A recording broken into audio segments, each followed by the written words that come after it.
Cheat Code Support Strategist by myheadinthecoudsnotcomingdown. Read by Rat Overlord. Chapter 35 Limits. Summary: the second round of the one-on-ones. Isuku should be scared. He was about to face the kid who had made his life miserable for 10 years, the one who had given him more scars than anyone else, and the one who had told him to take a swan dive off the roof. He should be absolutely terrified, but instead he just felt angry. Across from him, Katsuki was already popping tiny explosions in his hands threateningly. He looked absolutely pissed.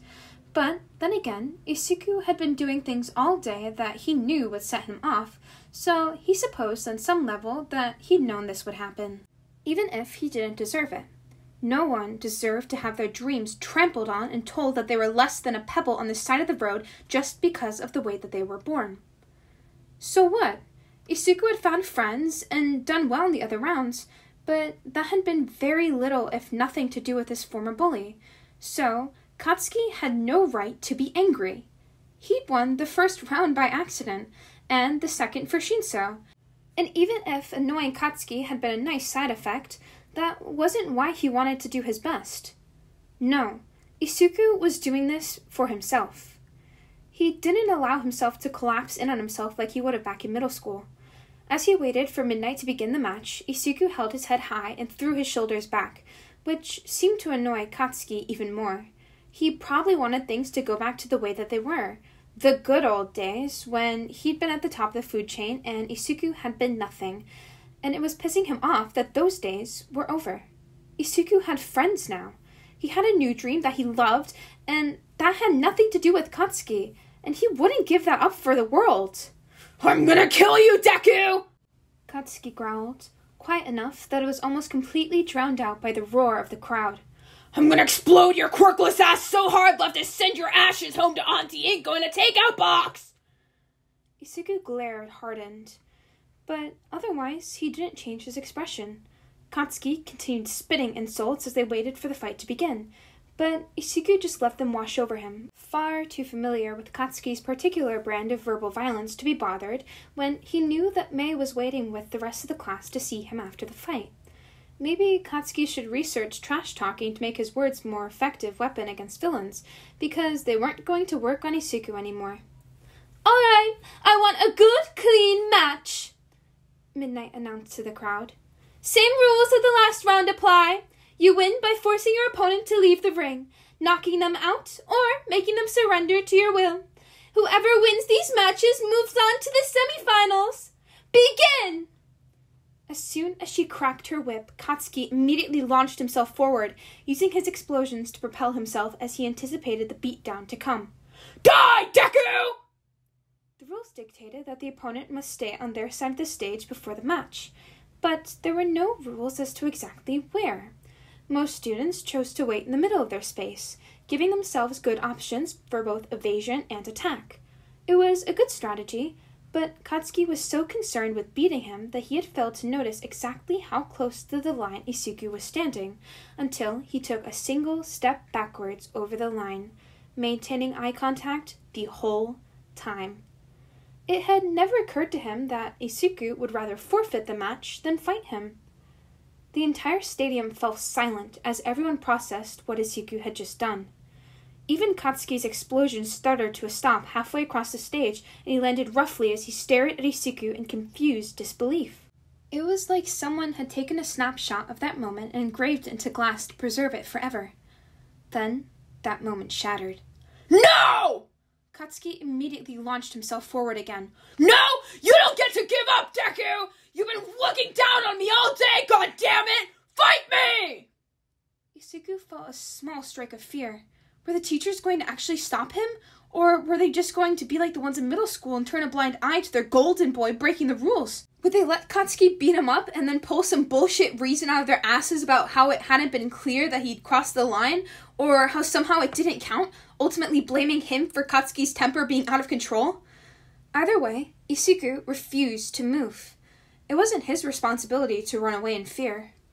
The moment of truth came right as Katsuki was about to let loose an explosion to Isiku's face, but instead was met with a cement wall that suddenly sprang out of the ground instead.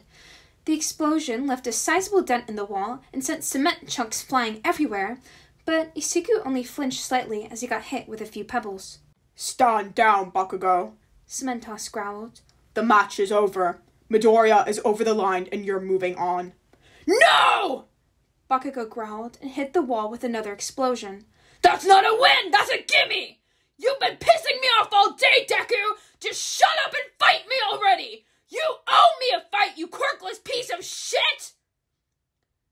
The wall was practically destroyed by this point, but Katsuki's explosions were getting weaker as Midnight came up behind him and he started breathing in her quirk. "Fight me, Deku! You owe me a fight!" Isiku simply continued staring him down, an odd sense of power flooding through him as he said something that deep down he'd always wanted to say. "No, Kachan. Actually, I don't owe you anything." Kirishima was kinda torn. On one hand, it was kinda unmanly for the support student to just step out of the ring like that, but on the other, it was super unmanly for Bakugo to just keep going after him after the match was already over. Honestly, Bakugo should have been prepared for that, considering that the other support student did basically the exact same thing, even if she'd been playing with Monoma for a while before surrendering, which would hopefully make him a little less smug and annoyed next time the two classes had to work together. But still, the support corps students didn't really have any motivation to win the sports festival, so it made sense to lose early on. He shook his head and walked to the tunnel for his own match. He couldn't afford to be thinking about Bakubro when he had his own match to worry about. With the matchups the way that they were right now, if he won his match, he'd be facing Bakugo in the next round, and he could give him the fight that he deserved. It probably wasn't what he wanted, but it would help to take his frustrations out on someone with thick skin. But to help his friend, he needed to beat the drill guy from 1B first. Sero would have been easier, since Kirishima would only have had to harden his skin and cut through the tape without much issue. But Kaibara had shown in the last match that he had a good head on his shoulders and was willing to fight creatively, even in the case of a bad quirk matchup. So Kirishima had to be on his guard. He could do this. Begin! Kaibara's fingers spun so fast that Kirishima could hardly see him as they ran at each other. Kirishima dodged the attacks that he could and paid close attention to Kaibara's movements to try and predict where the rest of his attacks would land, and only hardening those parts of his body. This was going to be primarily a battle of stamina. If he could keep up his hardening longer than Kaibara could keep up gyrate, then he'd win. But if he softened before his opponent got tired, he'd lose. It was simple, straightforward, and manly, just like he liked it. Kirishima stayed on the defensive as long as he could. Hardening his whole body was exhausting, but hardening small sections of the skin like this was almost instinctual at this point, and was something that he could do for hours before he had to stop. Kaibara, however, caught onto his strategy within only a few minutes of starting the match. His stance changed, and he started moving faster and launching multiple attacks at once, which made it a lot harder for Kirishima to predict where he had to harden. Sometimes, he'd all but prepared for a hand to his ribs, only to be surprised by a foot trying to drill into one of his shins, and had to harden as quickly as he could, just to keep from losing. As soon as his opponent showed the slightest sign that he was getting tired, Kirishima took his chance. Hardening his whole body, he lunged forward and grabbed his arms, wincing at the way that Kaibara's limbs twisted underneath his hands as he tried to escape. Kirishima just dragged him towards the edge, tugging hard and relying on the slightly greater physical strength to pull Kaibara from where he was trying to anchor himself into the ground. The skin on his palms had been ground down to almost nothing by the time that he finally managed to throw Kaibara from the ring with a roar. And with that spectacular move, Kaibara is out of bounds, Midnight yelled. Kirishima advances to the semifinals. It truly doesn't matter which one of us wins, Monoma said. Either way, we've shown that 1B is just as good as 1A in every respect. Tsuburaba shook his head in amusement. I really don't think that they're as high and mighty as you think they are, Monoma. Sure, they fought some villains, but we all took the same test, didn't we? We're all in the hero course, which is more than I can say for your last opponent. Monoma's expression soured. I was being chivalrous, and that support witch took advantage of it. If I ever fight her again, I'll show her the true power of our class. Tsubaraba simply rolled his eyes. Yeah, sure. More like she'll wipe the floor with you with even better gear. Seriously, dude. It's like she wasn't even trying. Just shut up! Monoma grit his teeth. If I didn't know any better, I'd say you're actually beginning to believe that 1B is inferior. Alright, dude. That's literally just you, Tsubaraba muttered. But whatever. Let's fight. Midnight gave the signal, and Monoma immediately started letting out mushroom spores. He had planned on pulling that move out later in the fight, but he wanted to prove to Tsubaraba and everyone else who ever talked about his stupid inferiority complex wrong. He wasn't inferior. He could end this fight before it even began. Tsubaraba took a deep breath and started using his quirk, but before he was able to make any constructs, he got a lungful of invisible spores and started coughing. That would show him. Monoma ran over to him, and Tsubaraba tried to fight him off, but it was difficult to defend against a physical attack when he felt like his lungs were going to explode, and all Monoma needed was one good touch. He copied Tsubaraba's quirk and turned his head to the side he'd kept free of the spores so that he could take a deep breath. He made a sort of table floating a few feet above the ground and pushed Tsubaraba onto it, then welded him in place and took a few steps backwards. Tsubaraba, can you move? Midnight asked. Tsubaraba tried to wiggle around just a little bit, but Monoma had taken care to anchor him so well that there was no way that he could break out. Monoma smiled as he shook his head. Tsubaraba is immobilized. Monoma advances. Are you sure you can do this? Isiku asked. I mean, of course you can, obviously, but it's just that Tokoyami's really strong, and he already knows your quirk. Plus, you have to brainwash him and Dark Shadow separately, so it's more like you're fighting two opponents instead of one. It's kind of unfair. Oh, come on, Isukun! Have a little faith in our baby! May hit Isiku softly over the head and turned to Hitoshi. But seriously, rely on that baby that I made you in Isukun's analysis and you'll be fine. You've already made it this far, and Bird Boy still doesn't know how your quirk works, right? Not that I know of. Hitoshi shrugged, burying his nervousness deep underneath his normal layer of apathy. He's got a strong quirk. But Mei-chan is right. Isiku smiled brightly. You're stronger! Mei gave him a manic grin and slapped him on the back. Knock him dead! Hitoshi rolled his eyes, but still felt a little better as he made his way out of the tunnels and onto the field. Beating Pony was one thing. She didn't have an excellent grasp on language, so it was easier to trick her into responding without her catching onto the fact that his quirk was verbal. He didn't think that the same trick would work with Tokoyami, however. His support item could imitate voices, like he'd done with Present Mike, but with two sets of ears to hear the irregularities, it was twice as likely that Tokoyami and Dark Shadow would figure out the ruse. From there, it wouldn't take much of a leap to figure out that it had something to do with his voice and then answering questions. So imitating someone else's voice was simply too risky. Hitoshi ran through the fake requirements that he'd used already. He'd done singing, touch, eye contact. He should try and switch it up, maybe. It would be difficult to get both of them to respond, but if the cavalry battle had proved anything, it was that if he had to choose between the two, Dark Shadow was the only option. It was too dangerous to take control of Tokoyami without taking control of his quirk, and Shinso didn't know how to use their link to take control of both of them. Yet. He shoved his hands into his pockets, appearing carefully bored as he waited for the match to begin. Tokoyami was alone for the time being, or, well, as alone as Hitoshi thought he ever was, but Dark Shadow wasn't visible yet, which can make it way more difficult to take control of him. Hopefully, the quirk would come out and start talking shortly after the start of the match, because if not... Hitoshi took a deep breath and forced himself to relax. He'd be fine. If worse came to worse, he still had his support item and some physical training to rely on, right? Isuku and Mei had worked really hard to make sure that he'd make it this far, so he wouldn't disappoint his kidnappers by losing this early in the tournament. He had to get into the hero course and live up to his name of Extra Credit Coon. "Are you boys ready?" Midnight asked, cracking her whip. "Begin!" So, hot topic. Hitoshi started. Where's your better half? Tokoyami's eyes narrowed as he responded carefully. We do not know what methods of darkness you employed to take control of us in the cavalry battle.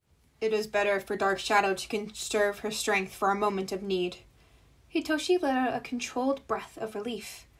One down, but he wasn't out of the woods yet, considering that Tokoyami had all but told him that the two of them were waiting for him to take control of the house and let the quirk save him. He let the connection he'd formed hang for a moment and thought. Tokoyami was treating him cautiously because of the unknown factors to do with his quirk, and it didn't look like Dark Shadow was going to be coming out anytime soon, not unless he brainwashed Tokoyami and opened himself up to attack. If only there was a way that he could use his link to Tokoyami to take control of Dark Shadow. His face scrunched up in frustration, and he could hear the confused and annoyed mutterings that were starting to come from the audience, as two powerful students just stood when they should be putting on a show.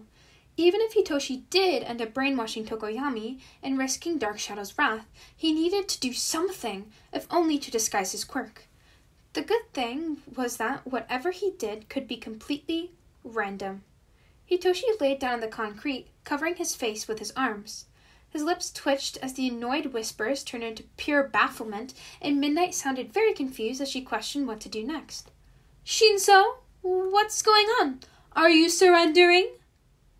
"Well, he hasn't attacked me yet," Hitoshi drawled. "So no, I'm not surrendering. I just figured that I may as well be productive and take a nap. Now, be quiet, I'm trying to sleep." He could practically feel Tokoyami's confusion. "But why?" Hitoshi gave an awkward half-shrug from his place on the floor. "Insomnia's a bitch." He could hear a snicker in Present Mike's voice as he tried to commentate. "Well, folks, there you have it! Hitoshi Shinso from General Education has decided to take a nap instead of fight! In all my years of announcing the sports festival, I honestly don't think I've ever seen anything quite like this! What do you think, Eraser?" "I think he's leaving himself open to an attack," Eraser said bluntly. "With the way that he's covering his eyes, he might sleep better, but he won't be able to see it coming when and if Tokoyami decides to end the fight." "Who knows, Eraser?" Present Mike said cheerfully. "Maybe the kid's got a plan!" Eraser simply scoffed. "If he does, it's probably not a good one." Ouch! But true. Hitoshi really didn't know what he was supposed to do. He might be able to take Tokoyami in a physical fight, but even with his support item, he didn't stand a chance against Dark Shadow. He sighed and tried to block out as much of his surrounding noise as he could as he tried to focus on the link that his quirk had created with Tokoyami. Isuku had said that his quirk put his victim's body under his brain's control, right? They were going to experiment more with partial control after he got into the hero course, but maybe the extra adrenaline of a stressful fight would give him enough of an edge to make him have a breakthrough. He took a deep breath and let it out, reaching out along the link until he felt what he assumed was Tokoyami. He really needed to pay more attention to what people's consciousness felt like, didn't he? He carefully poked and prodded, but kept half an ear on the real world, knowing it was only a matter of time before Tokoyami took his teacher's advice to heart and just attacked Hitoshi, no matter how strange and unpredictable he was acting. He thought that he could almost feel Tokoyami's confusion earlier, but the more he explored their link, the more he realized that he wasn't just imagining it. He could really feel his confusion as it filtered across the line, but he could feel other emotions as well. Frustration, fear, hesitance, and Hitoshi inhaled sharply. That wasn't Tokoyami. What he felt was similar, of course, but it was like a different flavor of the same candy. Same base, but at the same time, Dark Shadow was completely unique. There was a slight barrier preventing him from reaching the quirk, but it felt like the push that kept him from keeping his quirk active without taking control of someone, and Hitoshi knew that he could push through that. He smiled. "Oh, this is stupid!" Dark Shadow finally began talking. "Come on, Fumikage! He's just laying there! Let's beat him!" Tokoyami didn't respond, but based on his footsteps, he did start running. Hitoshi took another deep breath and pushed the link as far as it would go. He was starting to get a headache, and he was definitely out of breath, but he could feel the link expanding to include everyone in his opponent's brain.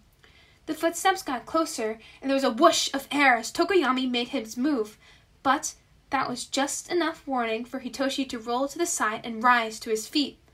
"Ooh, it looks like Sleeping Beauty is finally awake! Are we gonna see some action? President Mike yelled enthusiastically. What's gonna happen next? Hitoshi smirked quietly. You lose. Tokoyami furrowed his brow.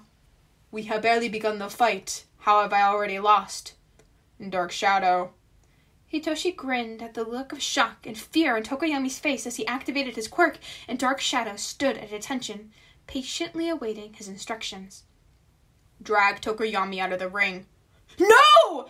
Tokoyami widened his stance and tried to push Dark Shadow away, but there was only so much he could do against his own quirk. Dark Shadow, listen to me! He's controlling your inner darkness! Stop this! Stop! No! No! Hitoshi felt like his vision was tunneling, only able to focus on Dark Shadow as his headache got worse, and he had to concentrate with everything that he had to keep control with how hard Tokoyami was hitting him. His control felt like it was fraying more and more with every passing moment, but right before the link seemed about to snap, Tokoyami's foot crossed the line. Tokoyami is out of bounds! Midnight sounded shocked, and it took a full 5 seconds for the crowd to start cheering. Shinso advances to the semifinals! Hitoshi released his quirk and grinned proudly, turning to face the place in the stands that he knew that the support classes were watching from. He only just managed to find Mei and Isuku in the crowd before his eyes rolled back in his head and everything went black. Well, thank you for listening, and if you enjoyed, feel free to leave a comment or a like down below. I always love hearing from you guys. And as always, on to the bloopers, or really, what bloopers I have, considering I didn't have that many this time. Enjoy! Isuku and Mei had worked really hard to make sure that he'd make it this far, so he wouldn't disappoint his kidnappers by losing his... kidnappers? Oh dear lord.